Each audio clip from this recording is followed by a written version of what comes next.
आज हम बनाएंगे जीवामृत। जीवामृत एक ऐसा टॉनिक है फसलों के लिए जो बहुत ही लाभकारी है ये, और मतलब एक तरह का पूर्णतः ऑर्गेनिक है। किसान साथियों, आज इस आधुनिक युग में हम लगातार प्रकृति के साथ जो अधिक उत्पादन के लिए विभिन्न प्रकार के रासायनिक कीटनाशक, विभिन्न प्रकार के रासायनिक खाद जो अपनी फसल में दे रहे हैं, जिसके कारण क्या है कि जो फसल में होने वाले विभिन्न प्रकार के सूक्ष्म जो जीव हैं वो पूर्णतः खत्म होने के कारण कगार पर हैं, जिसके कारण हमारी फसल में हम ज्यादा से ज्यादा रासायनिक खाद डाल रहे हैं और ज्यादा से ज्यादा पैदावार लेने के चक्कर में जो इस मिट्टी का जो शोषण हो रहा है वो बंजर की तरफ होती जा रही है। और एक समय ऐसा आएगा जो फसल बने वो पूर्णतः बंजर हो जाएंगे और पैदावार नहीं देंगे। इन सब चीजों से बचने के लिए किसान साथियों, हमारी फसल को सूक्ष्म जीवों की संख्या बढ़ानी है हमारे खेत में, और हमारी फसल की अच्छी पैदावार लेनी है। इसके लिए जीवामृत एक ऐसा लाभकारी टॉनिक है जो बहुत ही आवश्यक है और फसल के लिए लाभदायक है। बिल्कुल नाम मात्र के खर्चे से आप जीवामृत तैयार कर सकते हो और अपनी फसल में, अपने खेत में डालकर उसकी जो उसर है उसको तो आप खत्म कर ही सकते हो, लेकिन लाभकारी जो सूक्ष्म जीव हैं उनकी संख्या बढ़ने से आपकी फसल की पैदावार भी अच्छी होगी और पौधों को पोषक तत्व के साथ साथ विभिन्न प्रकार के रासायनिक कीटनाशकों से भी आप इसे बचा सकते हो और अच्छे भरपूर फसल को आप पोषक तत्व दे सकते हो, जिससे फसल के अच्छी ग्रोथ भी होगी और अच्छा उत्पादन भी होगा। जीवामृत तैयार करने के लिए किसान साथियों 10 लीटर हमने गौमूत्र लिया है, इसलिए 10 लीटर गौमूत्र लेना है। कन्हैयालाल जी डालिए आप इसमें भी गौमूत्र। आप गौमूत्र ताजा भी ले सकते हैं और पुराना भी ले सकते हैं। गौमूत्र हमें देसी गाय का ही लेना है, मतलब देसी गाय का गौमूत्र ही हमें उपयोग में लेना है। 10 लीटर गौमूत्र के साथ हमने गोबर लिया है जो 3 से 4 दिन पुराना है। गोबर भी हमें देसी गाय का ही लेना है किसान साथियों, मतलब जो भी चीज आप जीवामृत तैयार करोगे उसमें देसी गाय का ही गौमूत्र और देसी गाय का ही गोबर उपयोग में लेना है। मतलब आप 15 दिन तक पुराना भी गोबर ले सकते हो, आपके लिए उपयोगी है, लेकिन ज्यादा पुराना गोबर हमें उपयोग में नहीं लेना है। 10 लीटर गौमूत्र में हमने 10 किलो ही गोबर डाला है, उसमें हमें 2 किलो गुड़ लेना है। गुड़ हमें पतला ही लेना है। इस प्रकार आप बताइए कन्हैयालाल जी, उनको कैसा गुड़ है? पतला, हाथ में लेके बताओ। पतला गुड़ लेना है।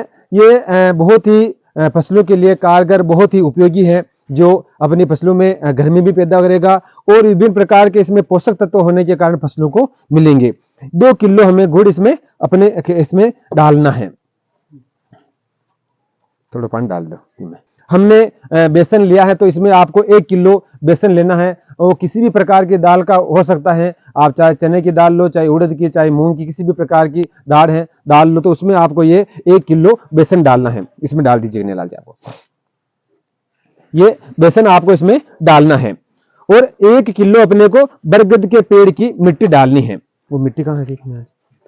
बरगद के पेड़ की मिट्टी हम इसलिए उपयोग में लेते हैं किसान साथियों, क्योंकि बरगद का पेड़ एक ऐसा पेड़ है जो 24 घंटे ऑक्सीजन देता है, और ऑक्सीजन देने के कारण उसमें विभिन्न प्रकार के जो जीव जंतु हैं उसके नीचे भी बैठते हैं, और जो चिड़िया हैं, पक्षी हैं, वो सब उसके ऊपर बैठते हैं, जो पीठ भी करते हैं, और नीचे रहने वाले विभिन्न प्रकार के जो बैठते हैं वो गोमूत्र और अपने जो विष्ठा करते हैं, उसके कारण उस विभिन्न प्रकार के सूक्ष्म जीव उस बरगद के पेड़ के नीचे की मिट्टी में होते हैं, जिसमें विभिन्न प्रकार के असंख्य जीव होते हैं।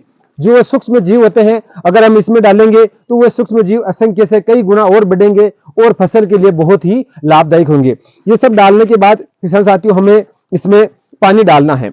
इसमें हमें कम से कम 50 लीटर पानी डालना है। कन्हैयालाल जी डालिए बाल्टी इसमें, ताकि पानी ज्यादा इसलिए डालते हैं किसान साथियों, पानी डालने से ये अच्छी तरह से घुल जाएगा।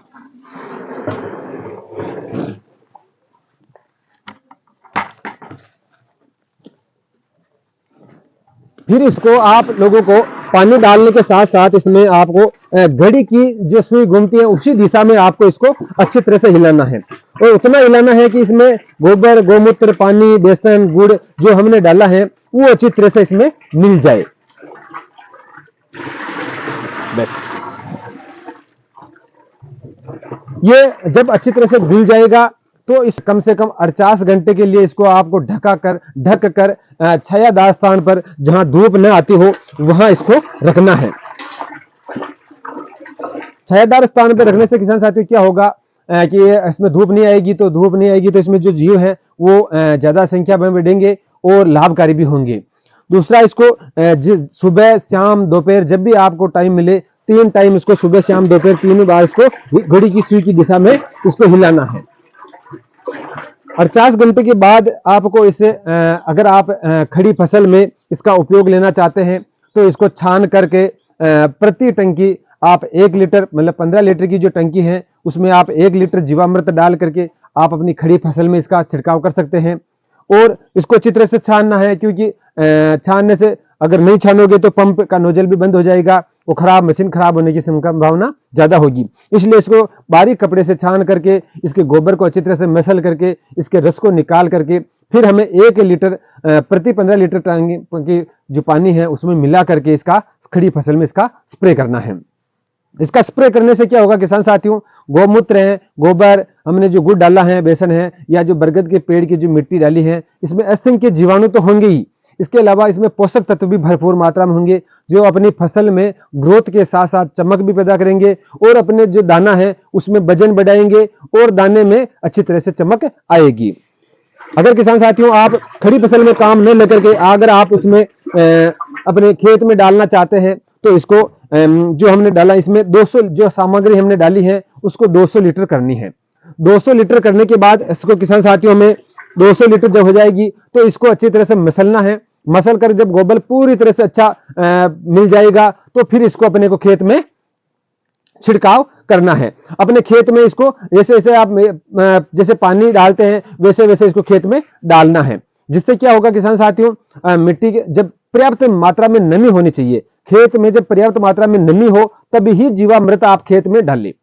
जीवामृत आप खड़ी फसल में अगर डाल रहे हो, छिड़काव कर रहे हो तो 15 से 20 दिन में आप एक स्प्रे कर सकते हो। 15 से 20 दिन में हर बार आप स्प्रे कर सकते हो, फसलों के लिए अच्छा होगा। अगर आप जमीन में डाल रहे हो तो क्या होगा कि आप जब भी चाहे 15 से 20-25 दिन में आप इसका बार बार इसको आप खेत में डाल सकते हो। इससे क्या होगा कि फसलों में जब आप खेत में डालोगे तो इसमें जो असंख्य सूक्ष्म जीवाणु होंगे वो अपनी नमी वाली मिट्टी में जाएंगे तो वो बहुत सारे असंख्य और हो जाएंगे, उससे कई गुना ज्यादा हो जाएंगे। जो क्या है कि लाभकारी जो सूक्ष्म जीवाणु अगर हमारी फसल में बढ़ेंगे तो उसमें जो हमारे पास नाइट्रोजन, फास्फोरस, पोटास जो पोषक तत्व पड़े हुए हैं जो किसी प्रकार के उपयोग में नहीं है, एक तरह सुषुप्त अवस्था में पड़े हैं, उनका आप वो जागृत करेंगे और पौधों को उपलब्ध करवाएंगे।